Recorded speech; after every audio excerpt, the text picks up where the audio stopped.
Η Τουρκία αναδεικνύεται σε τρίτη δύναμη του ελληνικού τουρισμού.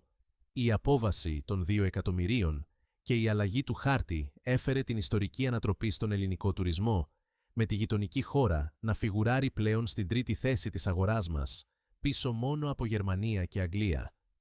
Η απόβαση των 2 εκατομμυρίων Τούρκων επισκεπτών στα 12 νησιά του Αιγαίου, τη Θράκη και τη Θεσσαλονίκη, ανατρέπει ισορροπίες 50 ετών.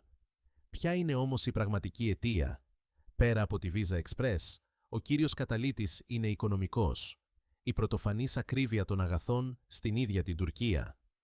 Λόγω του ανεξέλεγκτου πληθωρισμού, τα τουρκικά θέρετρα έγιναν πλέον πιο ακριβά από τα ελληνικά. Για τη ραγδαία αναπτυσσόμενη τουρκική μεσαία τάξη, οι διακοπές στην Ελλάδα είναι πλέον μια σαφώς πιο οικονομική και ποιοτική επιλογή. Καμπανάκι για την αγορά. Αυτή η δομική μετατόπιση απαιτεί άμεση προσαρμογή. Δεν υπάρχουν περιθώρια αναμονής.